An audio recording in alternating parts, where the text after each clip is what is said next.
and internet governance, promotion of human rights and freedom, not only in Ethiopia, but also throughout Africa. Indeed, it is our philosophy and a strong belief that democratization and freedom of expression and human rights are pillar tenets of our Constitution, in which 2/3 are dedicated to this, so as to advance our peace, stability, and prosperity. To this end, building democratic institutions such as human rights, ombudsman, National Election Board, Audit General, ensuring check and balance of power are paramount activities that are well undergoing.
Transformation through which Ethiopia will move to a digitally enabled society where technology will allow for more efficient and inclusive interaction between citizens, government, and business, catalyzing progress toward national priority goals attainment. Our digital transformation strategy covers connectivity, enabling system, e-government, supportive regulatory framework, digital skilling, digital entrepreneurship, and allowing for more collaborative platform for technology and standard development. Indeed, Ethiopia has created momentum toward achieving this objective. New laws are issued, different ministries, commission, authorities, and other initiatives enacted procedural and administrative reform to deepen the digital transformation. In line with this, the government launched a homegrown economic reform program that focused on getting microeconomic stability, but at the same time recognized the importance of building an inclusive digital economy as a source of diversification of the economy, an alternative route to startup and other capital and absorb graduates, while positively impacting and ensuring freedom of expression and information at large. There have been a remarkable reform in infrastructure around power and digital connectivity with liberalization and partial privatization of telecom sector. Ladies and gentlemen, digital transformation presents a significant opportunity for Ethiopia to transform and communicate with other digital economies, but it can also be abused. Without adequate regulation and safeguarding in place, as well as consideration of a unique informal social system, digital can lead to disruption, intentional misuse of information, growing numbers of consumer complaints and exclusion.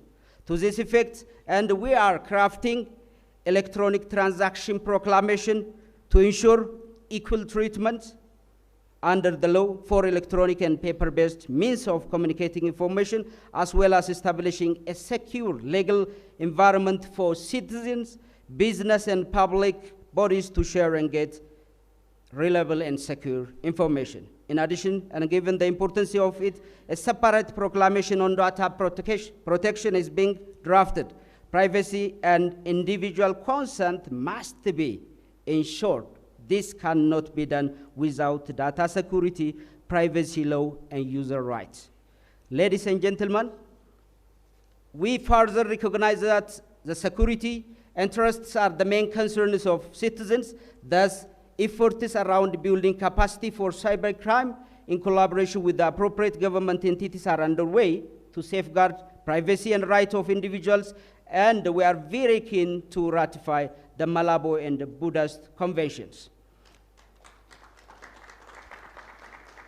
We are optimistic that we will achieve our goals of becoming a middle-income country by 2025 by creating dignified jobs, wealthy for citizens and enterprises, improving ease of doing business, establishing good governance, and enhance digital freedom and internet governance, a participative democracy, as well as improved access to public welfare service for its citizens.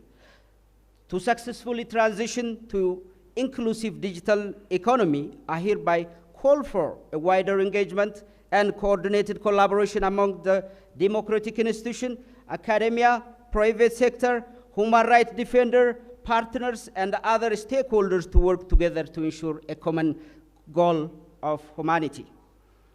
Last but not least, I hope that you all can inspire and enhance your digital knowledge, skill, and advocacy for freedom and rights of internet while reflecting on the following question during your discussion. How do we balance the trade-off between building up inclusive freedom, inclusive digital transformation as quickly as possible, while ensuring right, freedom, and security of individuals and states? Second, what is the role of government in ensuring privacy, free expression, and non-discrimination online, and what should the private sector, human rights defender, and the other actors responsible for? How do we ensure that the demand side is also addressed so that people become more active, engaged, empowered, and become responsible users of digital technology? Finally, I strongly believe that the forum will provide a platform for the exchange of digital knowledge, skill, advocacy, policy issues like internet rights and freedom, regulation environment, identify challenges that can have an impact on Ethiopia and Africa and digital rights and internet governance. It also enhances common understanding, cooperation, creative conducive environment to share and learn from each other, establish network between and among participants, and lay foundation for future collaboration and cooperation ensuring in internet freedom in Africa and beyond. Once again, I would like to thank you for making this workshop very productive and historical. Above all, I encourage you to taste, enjoy Ethiopia's hospitality, diversity, traditional dance, taste of injera, and take away the best coffees in the world and remain connected to it. I wish you a successful deliberation, and I now declare the conference is officially opened. I thank you.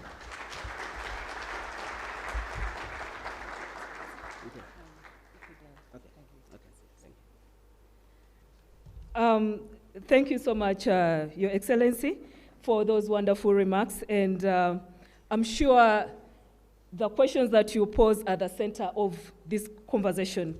And one more fun fact about this forum, we have over 400 participants, industrial experts, professionals, in internet, in human rights defenders, all have come together here to discuss internet freedom, having an open debate and policy on how can we improve our rights online without necessarily creating dangers and addressing all the questions that you have raised. And I hope that to the participants, we are able to learn what Ethiopia is doing, because it's historical for us to be here today.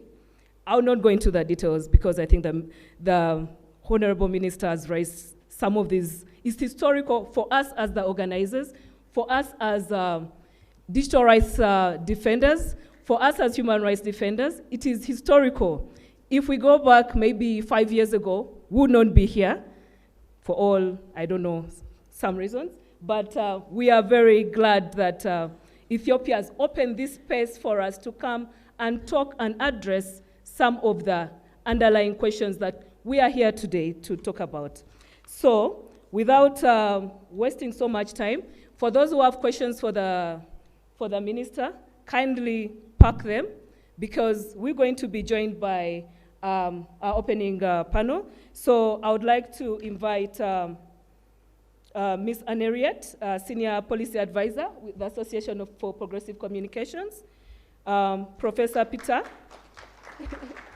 Aneriet, please take your seat. Professor Peter Fassi, University of Essex, and Dr. Wairagara Wakabi, Executive Director at CIPESA, to kindly please take your seats. Professor Peter, are you in the room? Is he around? Okay, and our moderator for this session is Ms. Barhan Taye, Access Now. Kindly take your seats. So, Professor Peter is missing. Madam Moderator.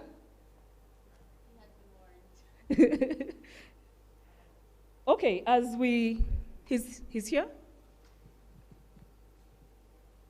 Okay, as we wait for him to come, I think, ladies and gentlemen, welcome our first panel for this wonderful event, this awesome event, and they'll give us their thoughts on the state of internet freedom in Africa.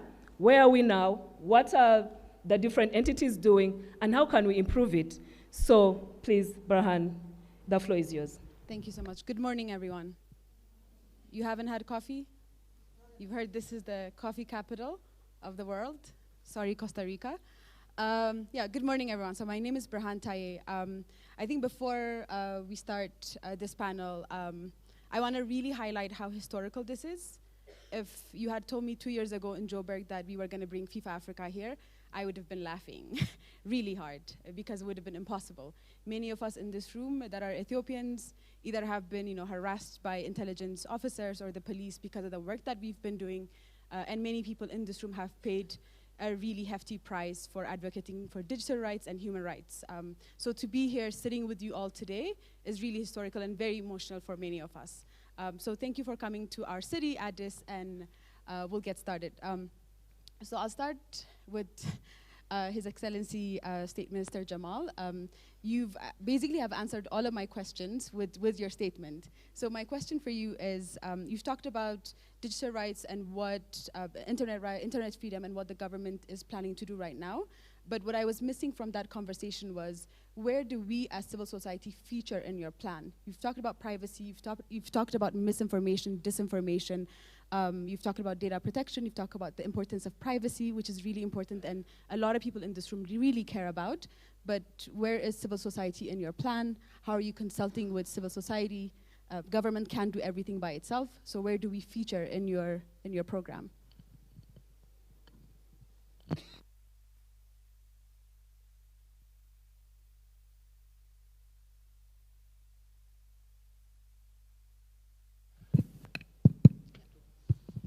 Okay, thank you very much. This is, as I have said, for us, building democracy and creating responsible citizen is very challenging. Especially, we have to create a society, citizens that believes in power of reasoning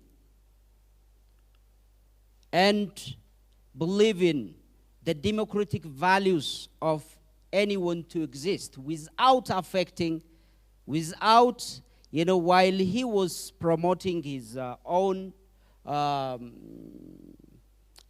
rights, he has to also look for ways to work with others. So in this process, for us, we have joined democracy. Ethiopia's life is fun, is very short, as you all know.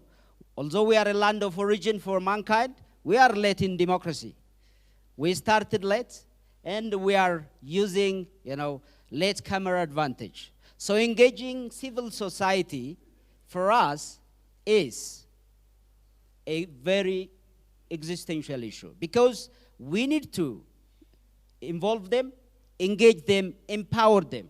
This government is basically, we believe in, as I said in my speech, deepening democracy, enhancing all this is an issue of existential for a country like a diverse, more than 80 nation and nationality belongs. So we need to develop this one. So everyone has to be represented through engagement and learning from others as well. You know, you can't be in this very dynamic world. You learn from each other. So the civil societies have got, you know, voices in that. So we encourage them. We involve them on all the process that affects the economy, the political, the justice, the democracy to widen and use this as, you know, a springboard to move this country forward.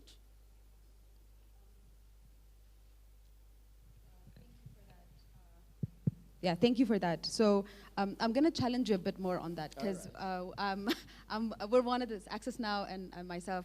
I'm Ethiopian. We're one of the civil society that has been trying to push into the space. So we agree with all of those things that you've said. But what is the agenda that the government has? How can we engage on your digital ID programs? How can we engage? Because a lot of us sitting here are, you know, internet society is here. Many of us are here. So give us a concrete like name of a person. Can we come to you? Because we've been really, you know, it's been really difficult to navigate that space and figure out how Mint works. Who do we engage with? So. Yeah, this perception basically for this new government, basically the reformist government, and our Prime Minister, as you know, is a champion for human rights, champion for technologies to develop, enhance. We do this, as we said, this is the only way we can exist, and the only way to take the big share of the globes and also live a dignified life.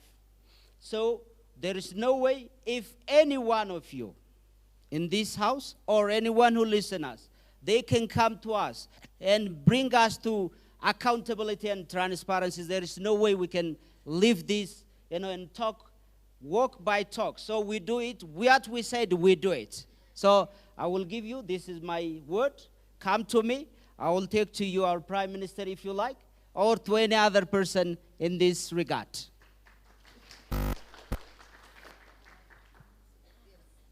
So we have him on record, but Henriette, I think if you could respond and also address the issues of internet shutdowns and how we've been losing this battle in this continent. You know, I can list like 10 countries, including mine here.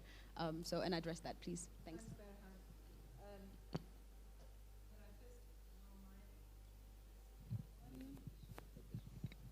I think I have it. Thanks, Minister. Thanks very much, Baran, and thanks to Sepesa.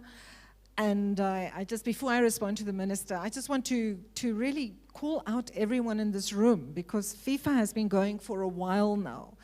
And I just want to use this opportunity to recognize not just the work of Sepesa in convening this event, but the work of all the digital rights advocates and defenders, digital security trainers in this room, because it's been a long, hard road, and it's going to continue to be a long, hard road.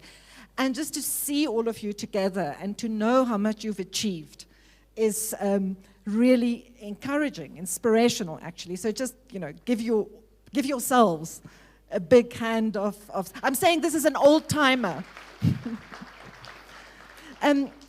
Minister, I think I really appreciate, you know, what you said. You said that government needs to empower civil society. And I think what Barhan's question is homing in on is that needs to come from the highest level. And I think I can hear that it is. But you also need to operationalize it. You need procedures, you need mechanisms, you need spaces, you need relationships.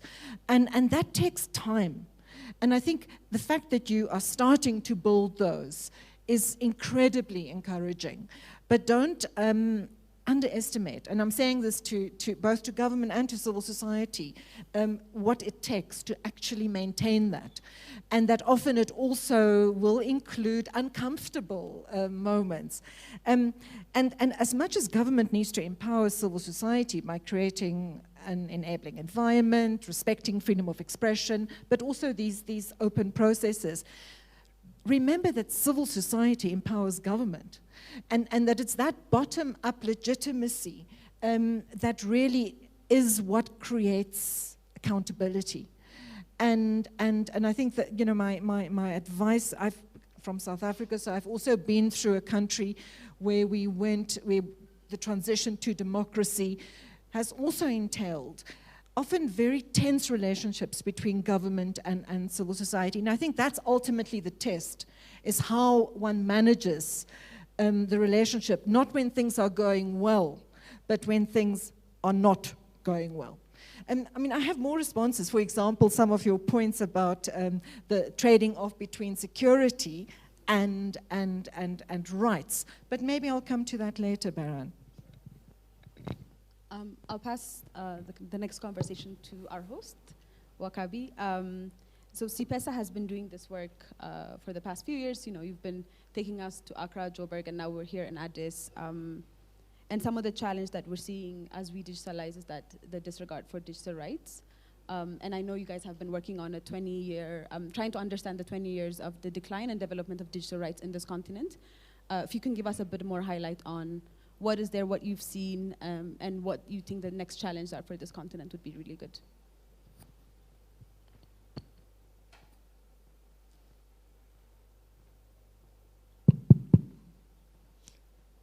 Thank you, Bahan, and I would like to join Henriette and everyone else who has spoken before me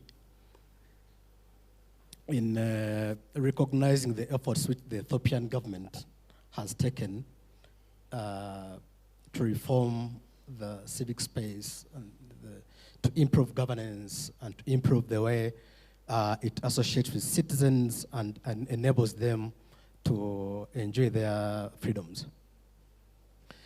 So before I answer your question, I'll just say two things. One, very many people have asked why we are holding this forum in Ethiopia.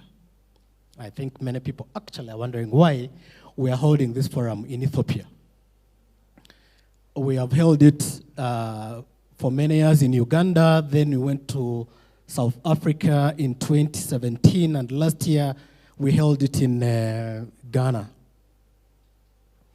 I remember in Ghana we said we are holding this forum in Ghana for very many reasons. Ghana led the push for independence in Africa. Ghana has been a very progressive country that has had democratic transition, that respects rights and freedoms more than any other country that you can think of on the African continent. Very many other reasons. And so last year, when we were actually in Ghana, at the forum in Ghana, is when the conversation came up on where should we hold the next edition of FIFAFrica. The new government in this country had been in power for about 5 months, because that was September, and the government was in place in April. But even by that time, there had been tremendous reforms that had been undertaken by the government. There had been reforms, but there was also clear intent that the government wanted to continue undertaking reforms in so many areas of governance. Rights being one of them, internet freedom being one of them, and those are some of the areas where previous governments had really done poorly. So we thought it would really be good if we were able to come and have a conversation with the government and civil society actors to recognize the efforts that they are doing, but also to offer a bit of word and encouragement to say, here is what is happening in other countries. Here is where Ethiopia can also probably do better. Ethiopia, like Ghana, is an African leader in many regards. Ethiopia holds the headquarters of the African Union and very many other institutions. Ethiopia is a thought leader on the African continent on many other issues. That means that if Ethiopia is undertaking reforms that are progressive, that are promoting rights in any arena, many other African countries are likely to also follow suit. So we really appreciate what Ethiopia is doing. We want to encourage Ethiopia to continue doing that, engage more with citizens, and make laws which actually set the pace in terms of being progressive and enabling citizens to enjoy their rights. And Ethiopia has the opportunity to do that. The minister has mentioned a couple of laws that are being revised. In our other capacities, we have been consulted and we are providing inputs on some of those laws that are being revised. What we have looked at actually looks very, very positive. But because Ethiopia has a government at this moment which is quite reformist, it is possible that you can make laws, Mr. Minister, which actually are years ahead of what we have in very many African countries. And now I come to what Bahan asked. What trends are we seeing in the arena of internet freedom in this continent in the last 20 years? Tomorrow, CIPESA will be launching a report. Every FIFAFrica edition, we launch the State of Internet Freedom in Africa report, where we look at key issues that are affecting how citizens enjoy their rights, freedom of expression online, to access to information, and other digital rights. What we are doing this year is that we are looking at the trends that have been happening in this continent for the last 20 years. Laws have been one of the main excuse that governments have used in order to undermine citizens' rights to digital rights. Some laws are good. Many of the laws that we have are actually bad. But even the laws that are good have been implemented in order to undermine rights. So we think that Ethiopia has an opportunity to make very good laws and implement them also effectively and quickly in order to benefit freedom of expression, to benefit internet rights, and to also show the rest of the continent that we can actually, where we were a year ago, some people would say, one of the biggest predators of internet freedom and of other freedoms, we can actually be the champion of internet freedom in Africa, who other countries should actually be learning from. Thank you, Wakabi, for that. Peter, so you've been doing a lot of research on facial recognition, AI, and biometrics, and a lot of the emerging tech that has come around. So, tapping into your experience from the UK and other part of the world, what are the emerging tech issues that we should worry about, and what are the issues that we're not particularly paying attention in this continent? Okay. Okay, thank you very much, and thanks for the invitation to come and speak. It's genuinely enlightening being here. Yeah, so we have a big research team of 43 academics from the universities of Essex and Cambridge looking at emerging technology and human rights implications across the world, although we are heavily Eurocentric and focused on the US as well.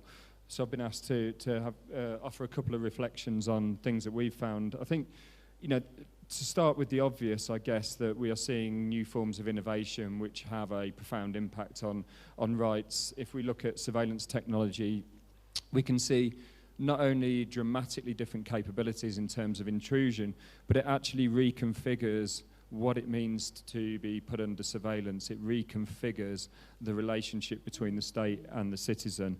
So we don't just necessarily new technology, so facial recognition, which I work on, doesn't just capture imagery, it also processes it.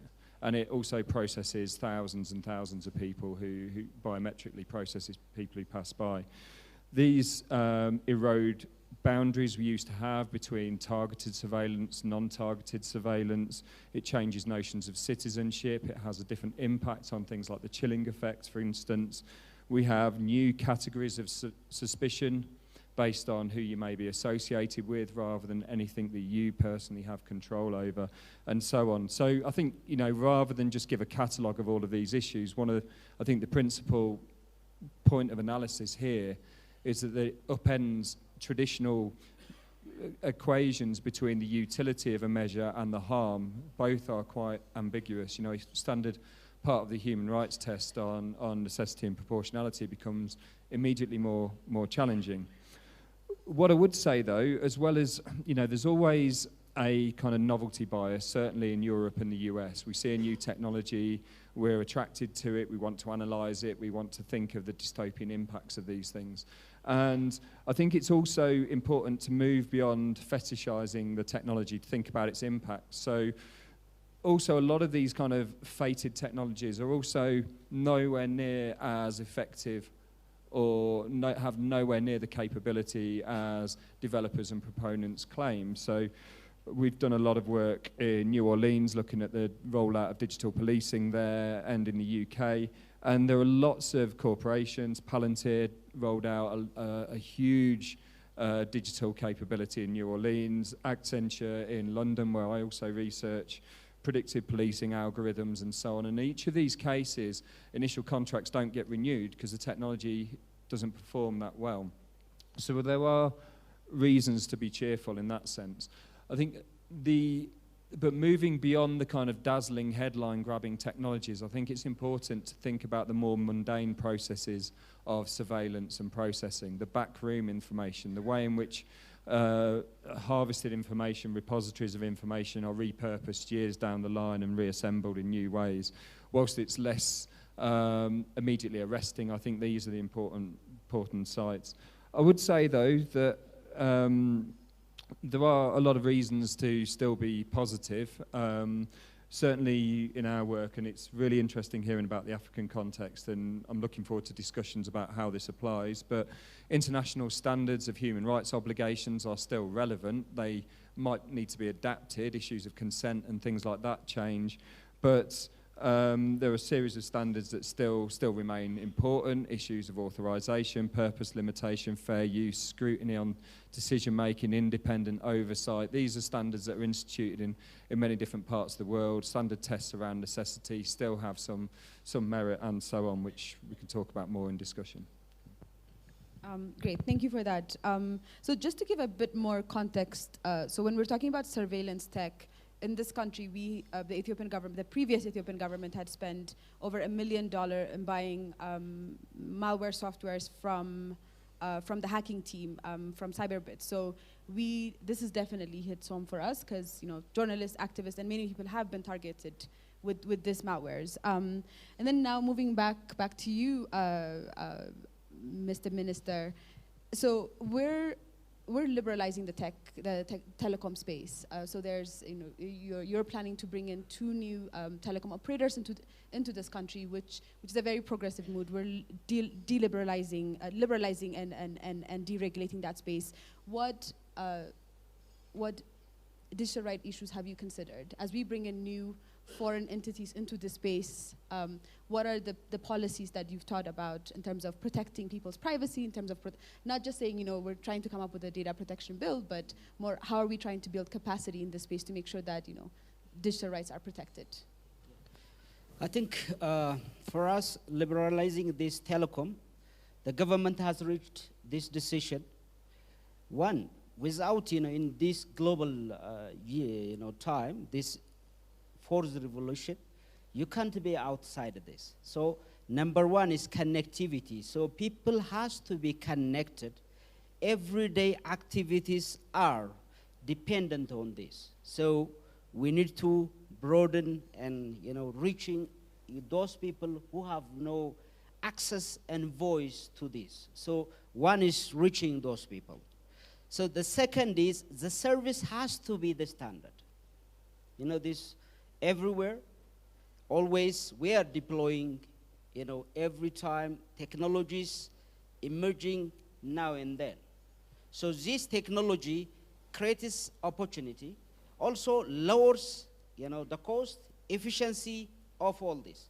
So the government has to involve other very experienced and, you know, companies who have skill in this to promote, protect all this, governed by the rules of law, the game in this, which is we are now working for basically establishing, working on transaction, electronic transaction proclamation, which basically ensures all transaction in this, any digitally, communications, information, all this, and receipt, whatever. So we need to make them, they are just, you know, again, secured and also genuine.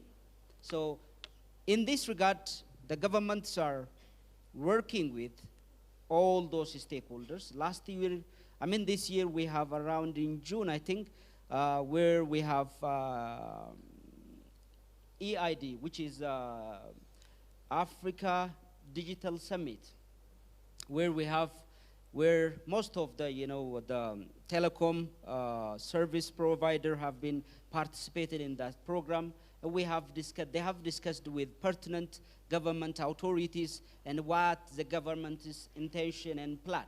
And we are also going to hold this year in around 6th and 7th of July, which is EID this year as well. And they have liked it, and they said Ethiopia is doing well, so why don't we again, you know, give this opportunity back to do this Africa Digital Summit again this year. So you are all invited, and we are doing this, again, as I said, latecomer opportunities. We have to learn and do things in a way that will take this country forward. If everyone on board will benefit from it, getting its fair share, which is in a very inclusive way. So we try to promote these very pillar issues to, you know, give access opportunities to our citizens and all other stakeholders who are involved in this process. Thank you for that. Arnia, do you want to comment on the liberalization? Thanks, Berhan. Minister, it's good to hear you talk about the importance of connectivity. And I hope that means the internet will never be shut down in Ethiopia again. And that current restrictions that apply currently will be lifted. Is that the case? I will respond on the liberalization, but if it would be good to hear your feedback on this issue of shutdowns in Ethiopia. I think this issue, it is very unfortunate for us. For a country, more than 110 million, with a different diverse societies and different interests, and we don't have still yet a very solid cyber structure. So you need to know, at least we are working, as I said on my presentation speech, we are going to adopt the Malabo and Buddhist Convention. So getting those very cyber structure, that will protect again the privacy, that will protect the security of those. So it is unfortunate, and we had made a very difficult decision in this regard. So this will basically, we will work in with pertinent organization to make this will not happen. Thanks for the response. Just to comment on liberalization, this is something that many other African countries have done, and I think there are lessons to be learned. And I think one of the lessons that's been learned is that replacing a government-owned monopoly with private monopolies is not the answer. So to really think about competition and what it means for affordability, quality of service, as you said. And I think, one of the things that I think we've seen now with the mobile revolution in Africa is that, to some extent, the internet penetration is beginning to level off. Even the GSMA Association, the Industry Association for the Mobile Industry, is saying that there's a plateau, that the increase in access is leveling off. And what research on the ground is showing is that there are still gaps in the market. And that's one of the reasons, I don't know if there's anyone in the room that's from the community network movement, but that's one of the reasons why enabling not just competition at the big service provider level, but also local initiative and local solutions, local networks is also very important. And I think that touches on one of your questions that you asked in your opening speech. What is the role of government? I think the primary role of government is to enable. I think governments often think that their primary role is to control, but I think actually enabling. So enabling both competition, that's positive, but also enabling public access in schools, access in institutions, and enabling also people to set up small businesses, local access providers. So the more diversified your access market is, the better and the more affordable your connectivity services will be. So that's why liberalization is an important step, but on its own, it's not enough. And I think you also mentioned in your opening speech demand side. And it was really good to hear you say that, because I think that's another important role for government. And by demand side, I mean investing in capacity building, investing in content creation, investing in institutions being able to digitize their information, for example. And that, I think, is something that will then enable a much more diversified and vibrant connectivity market. And I think maybe just to end on that, I think internet freedom, digital rights is a means and an end. And I think that's something that, and I can hear from what you're saying that you are thinking about reform at the level of justice and social and economic policy. But I think that's actually important for digital rights activists to keep in mind as well. We've been struggling for digital rights. We are getting it. Maybe we are not getting it. But I think we also need to recognize, particularly with the ongoing shutdowns, it often seems to me the more we tell governments what the cost of shutdowns is in Africa, the more they shut it down, because they realize that it's an effective weapon. So I think we really need to look at digital rights not just as an end in itself, but as a means to have more accountable and transparent governance. And Minister, maybe the final comment to you, you talked about responsible citizens. But remember that as government, you are responsible for promoting and upholding the rights of your responsible citizens and your irresponsible citizens. And I think that's challenging. I know that's challenging. But that is, one of the transitions that one has to go through when you are democratizing. Thank you for that. Yes, so the means must meet the ends. So moving this conversation a bit further and talking about innovation, because our host is Ministry of Innovation and Tech. Can there be innovation? Can there be innovation without digital rights? We've seen the startup space. The startups, when they come here, they're the lords of the space mostly. Those of us have to fight to get through the doors that are working on digital rights. So what should we be worried about? Is that something that should worry us? No, there can be no innovation when digital rights are not respected. There can be no innovation when citizens are not able to afford access to the internet. And there can be no innovation if citizens are not able to use the internet without fear that their use of that internet is going to attract reprisals. Affordability is a very big problem in Africa. Just about 20% of the African population uses the internet. A smaller number uses the internet meaningfully.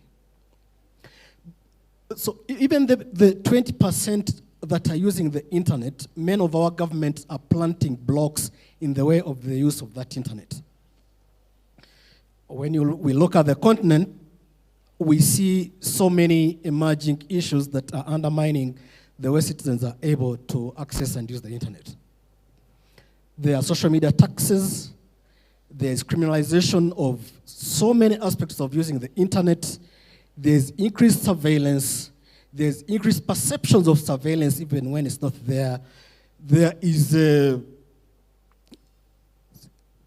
whole range of blocks that governments are planting in the way of making the internet affordable and accessible. That's not fertile ground for innovation.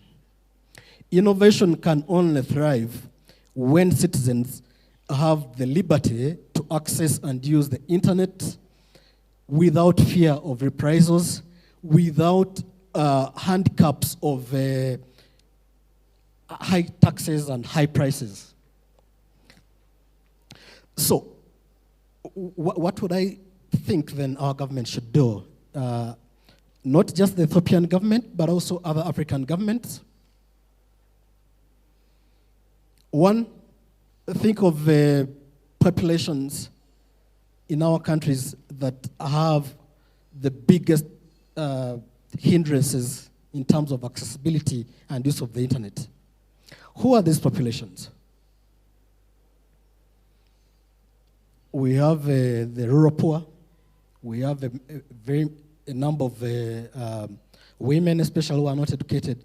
We have persons with disabilities. That's a special category that has its own unique needs that are not being attended to. But for every other citizen in most of the African countries, there are blocks that are there because of high taxes. We're talking of taxes like excise duty and VAT. They're already too high.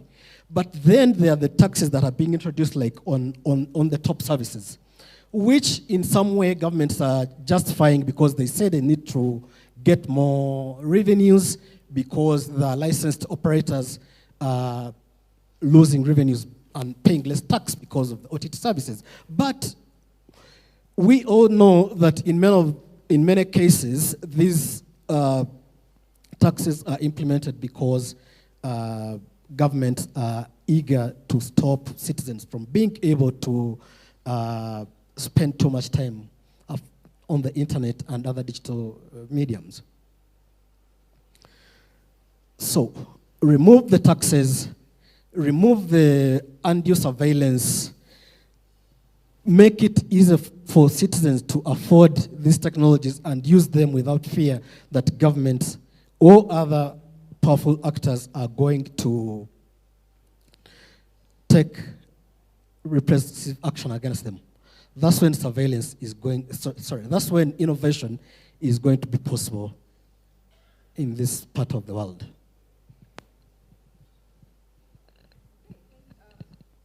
So going back to Peter on the question of emerging tech and surveillance, we've touched, and feel free to respond to any of these things that have been raised.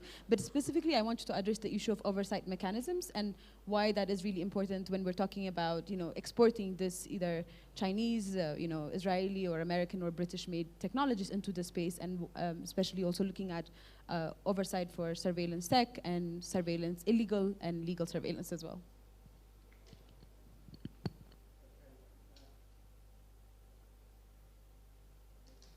Yeah. Oh, yeah. Okay, so some very small questions there. Thank you.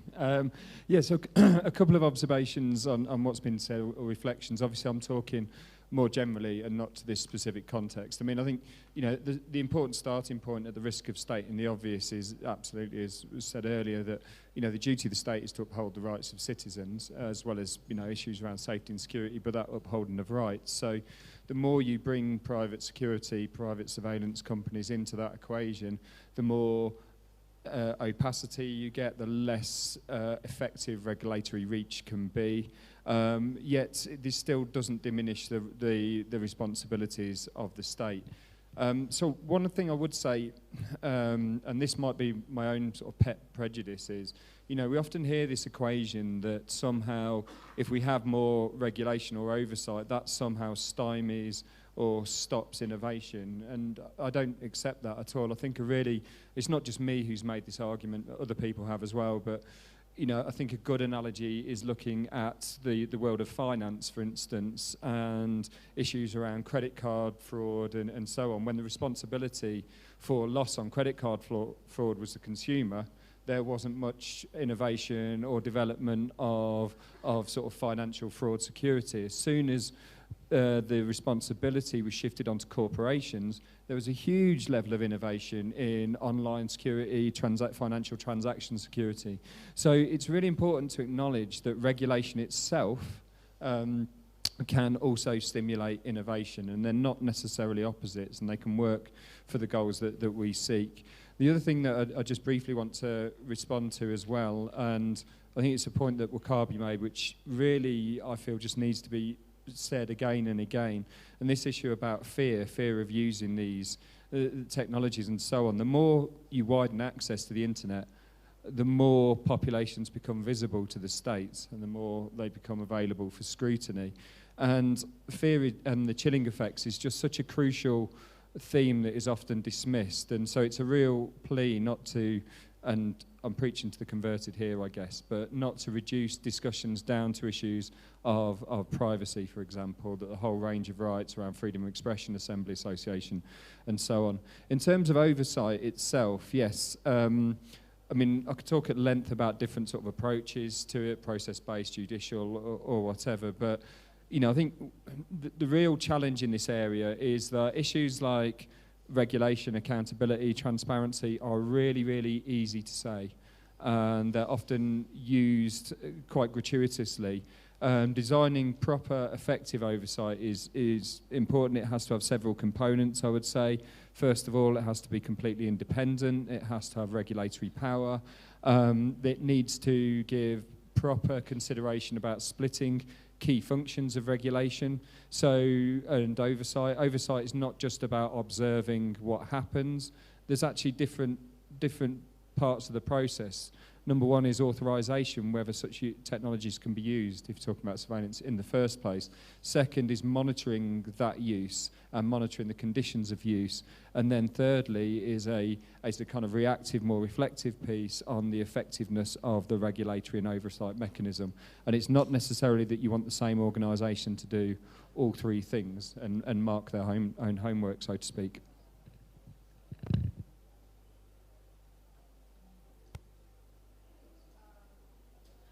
The balance of power is, I think, what you're referring to. So, MC, how many minutes do we have for Q&A? 10. Okay, great. So, show of hands, who has questions for the panels? Okay. So, can we give the mic to the gentleman over there?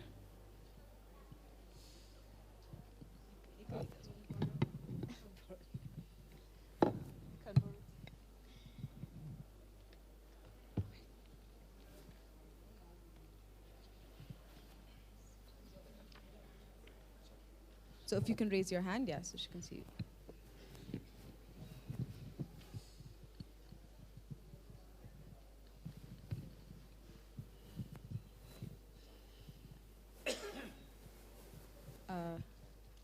Although you have to push it all the way up and wait for it to be green. It's working. Okay. My name is Iwangira Safari Shuti. I came from DRC. I'm member of parliament in DRC. And I have also background in IT.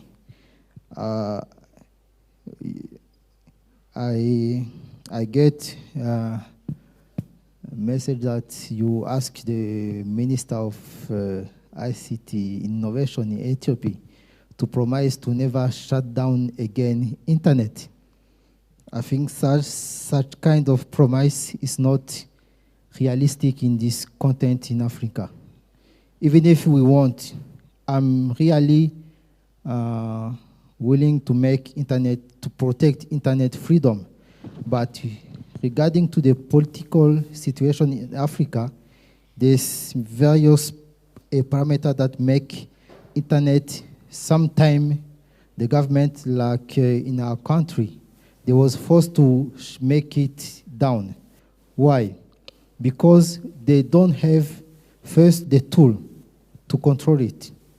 They don't have the tool to control it. In DRC, we have to shut down the internet many times. The first time it was totally down. We unplug just the cable. So nothing goes. Internet, SMS, everything, even mobile money. After that, they saw that there was other services which was impacted, not only Facebook and WhatsApp. They have to, the second time, they make, we can say, some improvement. They let SMS go, mobile money goes, and the third time, internet was there, just they only block the social media. You see that the problem is they don't have the tool. Our government actually don't have the tools. And us, as the civil society which are fighting for internet freedom, we have also to work on that proposal, how to make our regulator capable to manage the internet. How can we make them possible to say, we want just to block this and this, but keep other area of the internet accessible. And for that, we have also to see, we have also to add more content, national content.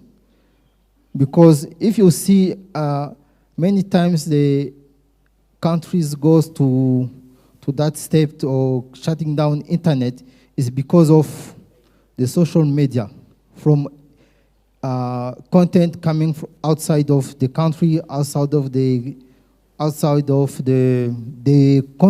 continent. But there's some country which have local social media network, like in China. They don't have Facebook, but they still use some kind of Facebook. They still use some kind of Twitter.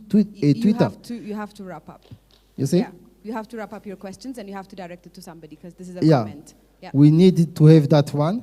But also we need also to make the government also depend on internet. Once the government will depend on internet itself, they will not shut it down. Okay. Like tax collection, like transport. I went sometime in Rwanda. The government have forced transport company to use cash-free and internet. So they cannot shut it down because they also depend on that. Okay. We have also to work on that one and make government itself becoming more dependent on internet, so they will keep it on. Thank you, sir. Thank you very much. So we have a question over there. Yeah, thank you. Okay. So if I can make a comment here, we want everybody to participate. So if you can make your questions brief and directed, that would be really great. Okay. Thank you.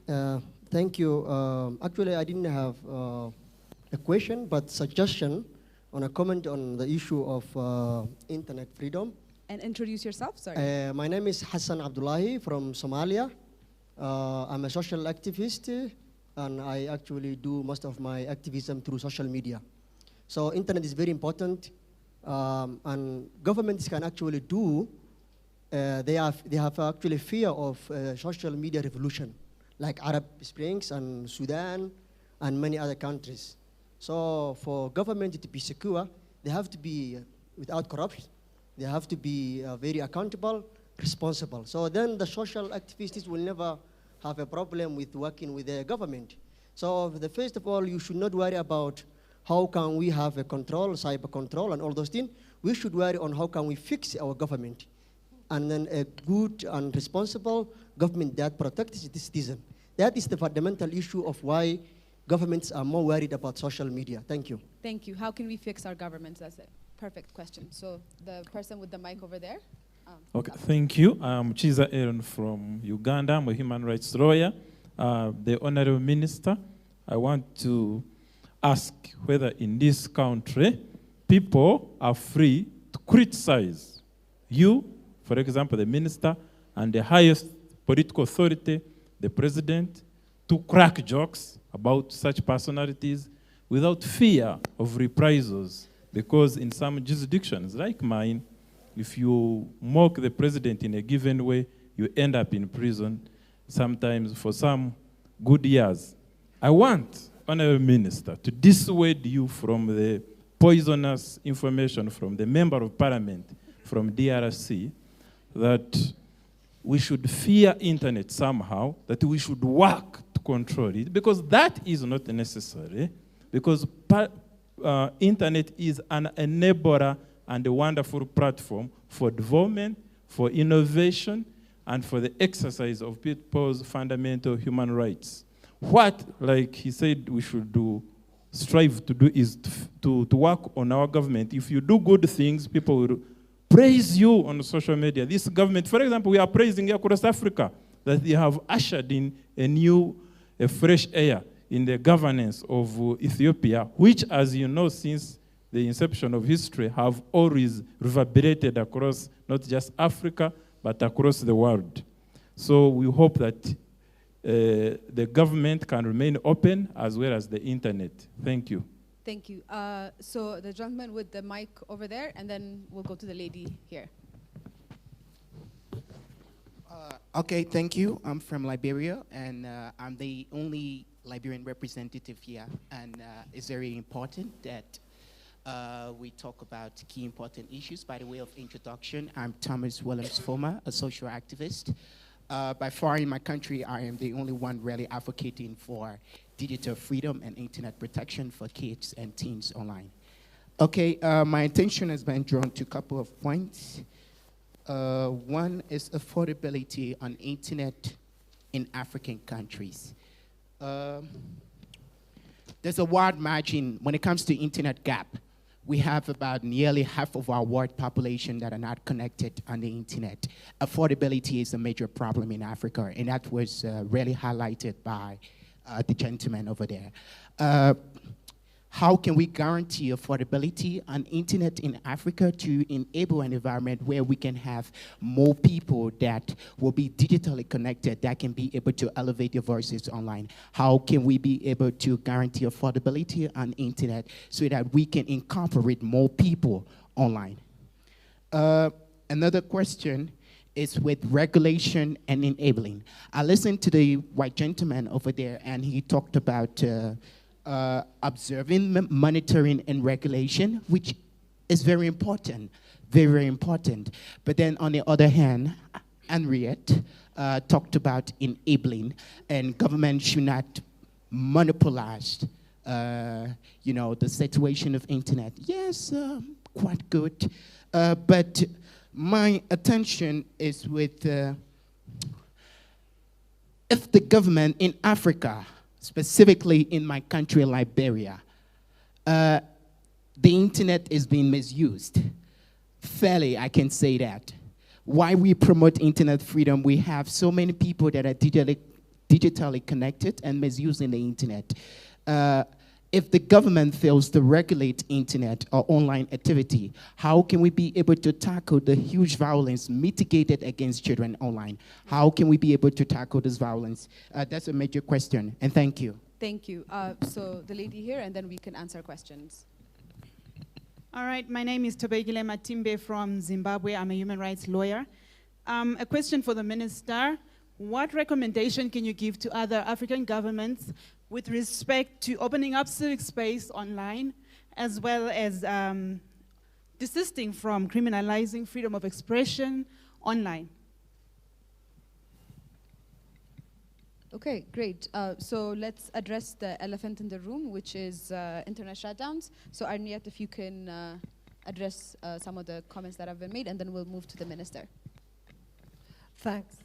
Thanks, Perhan. Firstly, the Member of Parliament from DRC.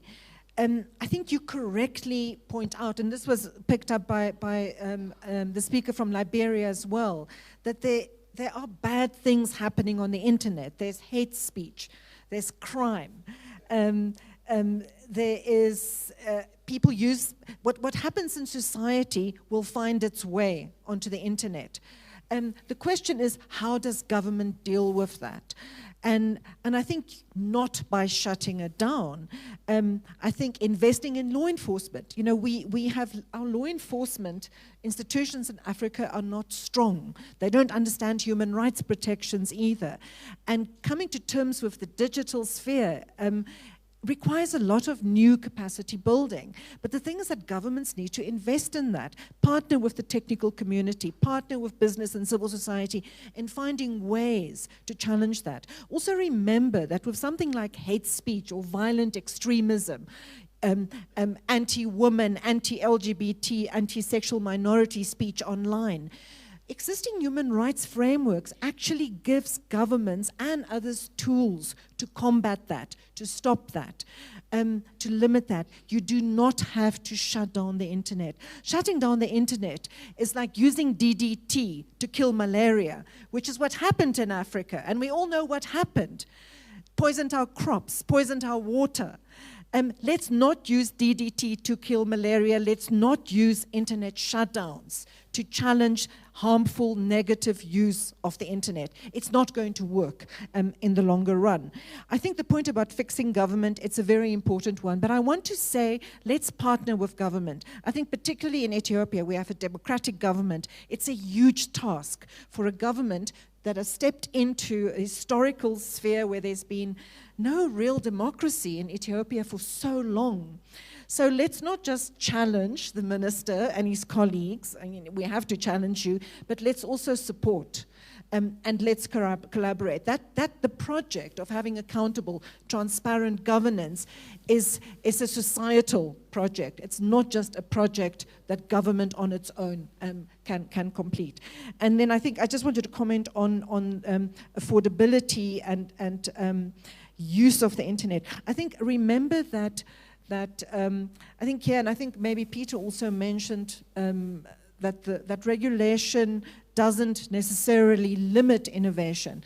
I think that's important, but also remember that regulation, which state institutions or public sector institutions don't have the capacity to implement effectively, can actually become a barrier.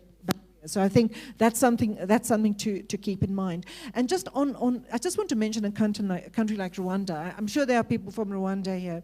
Rwanda is an interesting country because they tick all the boxes. There's e-government, government invested in innovation. They're already investing in the use of drones, artificial intelligence, but it's got one of the lowest uptake of internet on the continent.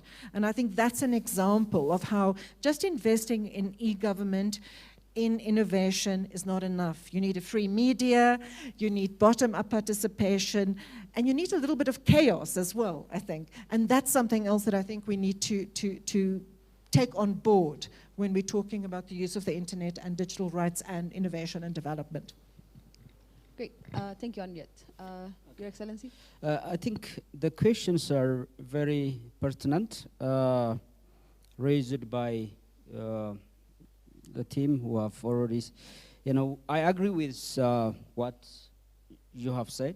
Basically, the government has to be, first of all, by its nature, it has to be democratic. When we say democracy, is not, you can build over time. So it is a process.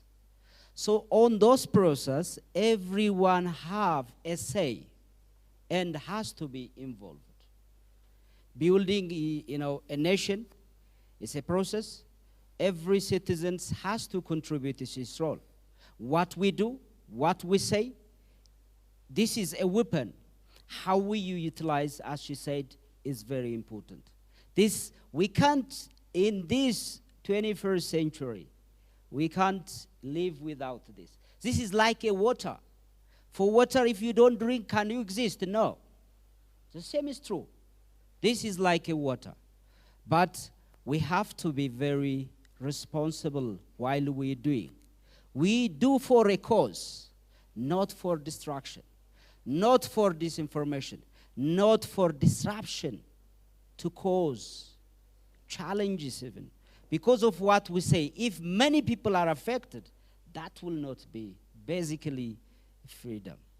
Freedom that will not give freedom or respect of others will Do you feel that if you get a freedom and the others are affected, do you think that is a full freedom and liberty? No way. No way. We should balance. Balance. And we know where we are, where we operating. If our society, our people that we represent, or we think we are a voice of them, we need to always balance so that we use for constructive. This digital will give opportunity for voiceless and outreach, increase transparency in very democratic nature. So the government, as she said, it has to be bottom up, inclusive. Everyone has to be on board. This gives voice for those. So we need to balance, as I said, and we need also institutional, regulatory system, as the parliament member from DRC said. We need to have an institution that can, try to balance and try to sort out. So until there is always a challenge. So we have to work together. The bottom line is this one. Let's build the world that we all own together. That gives opportunity. That decreases a challenge for existence of human nature. Human is created by nature free. Just the institutions and regulation follow that. So we have to be conscious and very rational reasoning where we are doing, we will accountable not to anyone, to ourselves. So where we operate in this environment, we have to be very cautious. Government should not fear its people. The government who fear people will not, is a democratic by nature. You have to stand and talk to your people and give voice, listen to them. So this instrument is for just like a Machiavellian. If you know the Machiavelli theory, the prince, that basically fears, uses the instrument to intimidate people. And if you try to look at the throne, and you're gone. That story has been closed once and for all. We do reform. We do this for our countries, our continent to continue, so that everyone have, access to and contribution. So for the other issue that has been raised from, my brother from Uganda, criminalization. For us, if you see our Prime Minister is, webpage, our Prime Minister and our ministry, every ministry has got webpage where you post. Everyone criticize, say what he feel. No at all, none. So this is way of exercising. So, democracy is not built. Accountability, all those, creating, as she said, responsible citizen is a process. We should give them space. We should entertain. And look, what kind of, you try to map what is the people's feeling. Try to understand how you try to correct those, things in a very constructive way rather than punishment. This will not take you anywhere. Just open up, listen. So try to look inside where things that you need to change, policies, regulations, and all those things. So access to internet is very issue. We said we are digitalization of what we call water data transformation. We want to give more access through mobile and broadband penetration. This is the only way we can catch up with the world. We are connected. Let's work together for the cause of humanity. I thank you. So, Minister, there was a specific question about can somebody criticize you and the Prime Minister without being prosecuted or without being... So a yes or no? Yes. So we can criticize you without being... Of course, of course. So you have... Great, thank you. So there was a question from my sister over here about civic space and how can we enable other governments into opening up as Ethiopia has done. So if you two can chime in on that, maybe we can start with Peter this time. Yeah. Surprise. Hi, thank you. Yeah, in terms of civic space, I think, part of the issue is about building trust, and it has been said before about fears of criminalisation and so on. So that has to be effectively addressed. That's why I talked about regulation and oversight and so on. So, it's quite an interesting discussion really about the internet shutdowns as well, in that it's this kind of collective, very collective punishment that's being meted out. And I agree completely about the role of existing human rights frameworks in order to address that. So I think one of the key themes there is also the way in which the law is practiced in terms of not only internet shutdowns, but the purpose limitations attached to other laws such as hate speech and cybersecurity and things like that as well. So there's particularly mechanistic ways of preserving freedoms of assembly and association, but also more kind of softer elements of softer regulation and trust building.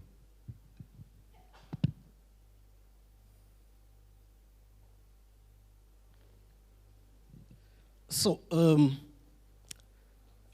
civic space, yeah. The internet is like an umbrella. It works when it's open. Those are not my words. So, civic space obviously needs to be respected. And if there are any regulations, those regulations should be put in place with the very meaningful consultations with the actors, including civic space. When those regulations are effected, or laws, there must be transparency in the way they are effected. When we look at the issue of shutdowns, this year, up to 22 shutdowns have been recorded in Africa, according to NetBlocks. Yeah?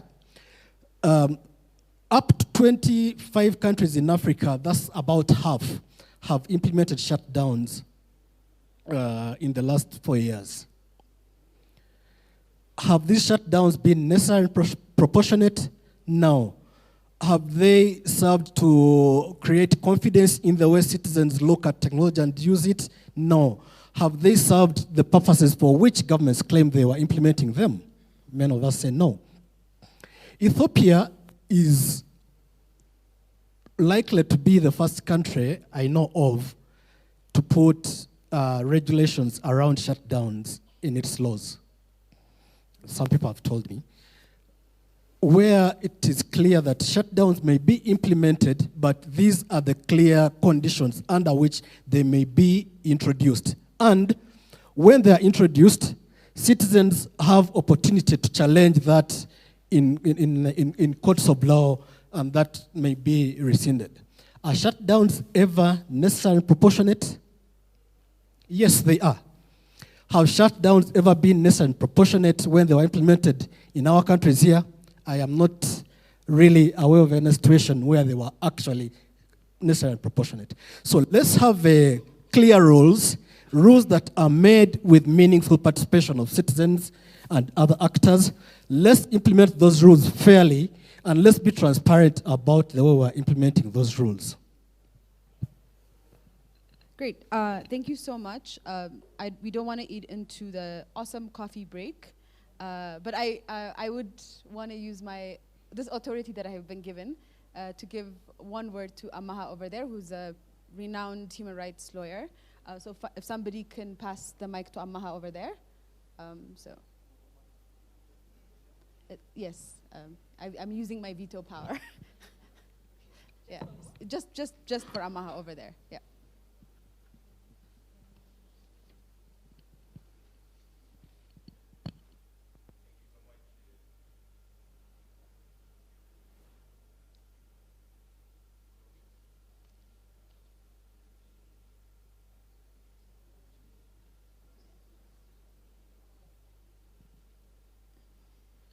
Can we change the mic if that one is not working? Perfect, thank you. Thank you, Brahan, for giving me this chance. Yeah, my name is Amaha. My question to His Excellency, State Minister, is that, internet shutdown has been a routine business before the reform, but it continued during the reform also. We had shut down like 4 or 5 times, even after the reform. And even there was an incident where not only internet, but SMS was also shut down. So my question is, does the government has any sense of the effect of shutdown? We heard our beloved Prime Minister saying internet is not like water or food. It is for some sectors. So my question is how or why the government found shutting down that easy? Probably, is there any government-sponsored study about the effect of internet shutdown? Had the government knows that, probably it would think twice before taking that measure. Thank you.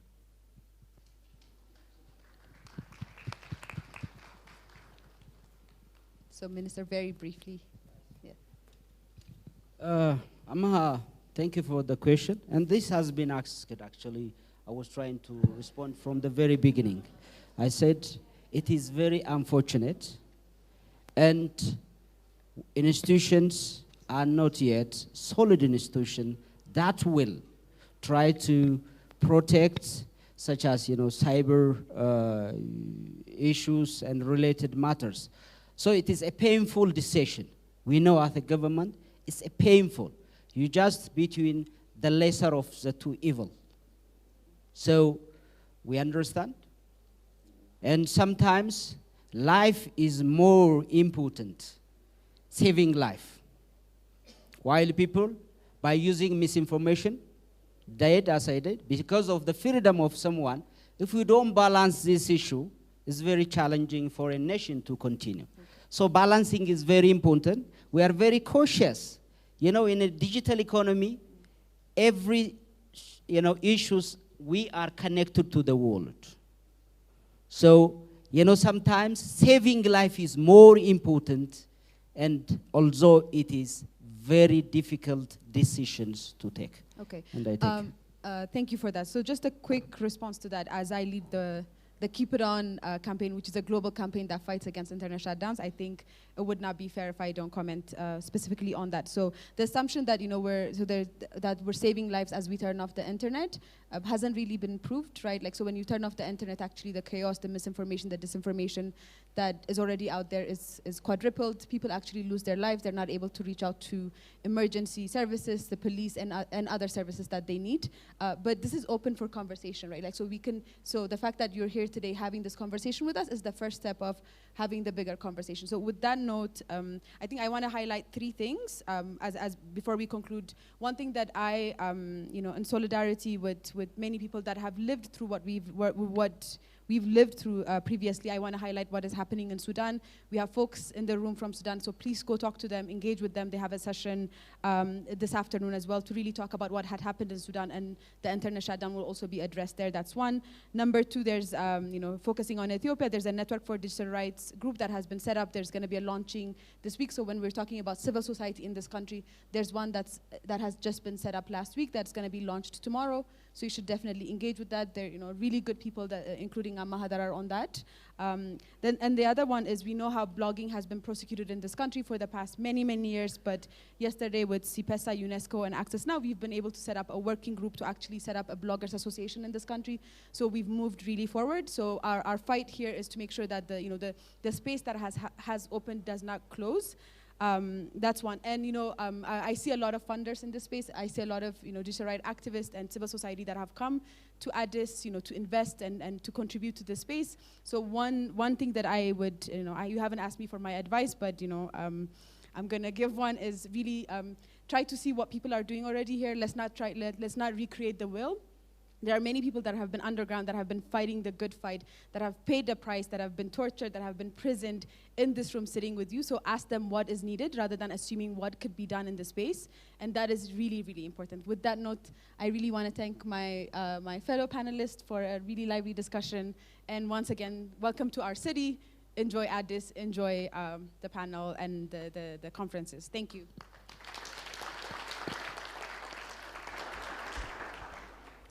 Thank you, Burhan, and thank you to the wonderful panelists.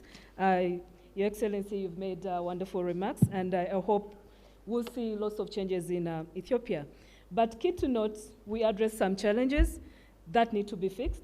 More connectivity, quality of service is very important.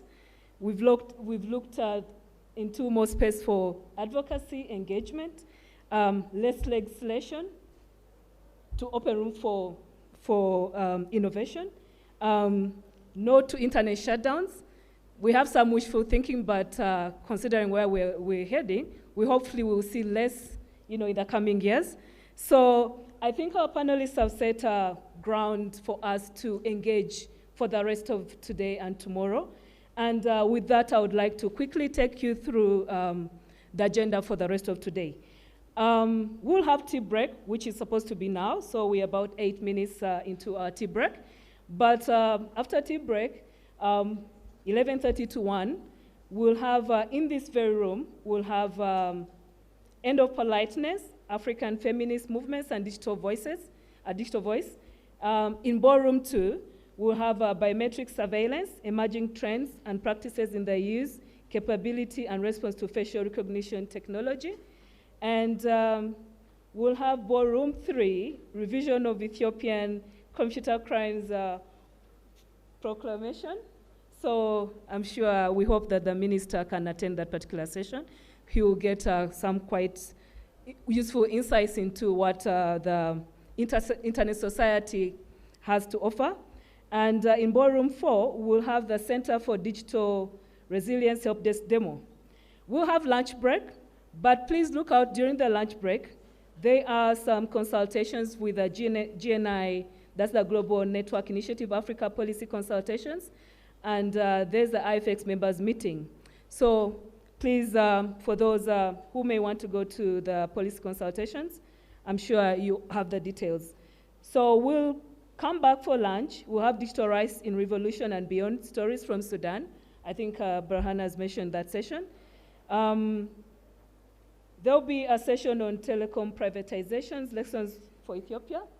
So again, we still have room for engaging with the ministry officials and the responsible officials in trying to see how can we take advantage of the various actors from Africa who are in this, who are here for these 2 days, to see how we can be able to improve rights in Ethiopia. There'll be evolution of censorship by Google, and I'm sure we've talked about censorship. Dr. Wakabi has mentioned our current report to be launched tomorrow, where we have different trends. So I think this can set pace for, some of the findings that we'll present to you tomorrow. And then in Ballroom 5, we'll have hub cities, emergency measures, protection mechanisms, and real questions for activists. There'll be tea break. Please, I'm reading this because I know you have this, but I'm reading it for emphasis, because we are going to be in different rooms, and we would like to keep time and be able to engage and not get bored, but engage and not try to extend conversations that may not be necessary, but just to keep time and be able to focus on the gist of this conference. So at from 4 to 5:30, they will be promoting digital rights in challenging environments, cases from Francophonie Africa. And this session will be moderated by, it's Francophonie, so if you speak some good French, please go in there, because we don't have translation for here. The operating language is English, so for those who are comfortable in speaking French, that is a session for you. We have refugees and digital rights, and in Ballroom 2, and Ballroom 3, we'll have technology and disability. And Ballroom 5, we'll have fact-checking, disinformation, digital, human rights abuse investigations, and introduction to open source investigations. And we shall wrap it up with a cocktail. Well, the details of the cocktail have not been provided here, but they will be provided to you in the respective rooms. So with that, I would like to once again welcome in giving another round of applause to our wonderful panel. And you're welcome to have a tea break, but please find out which session you'd like to go to, and let's continue this conversation. I thank you.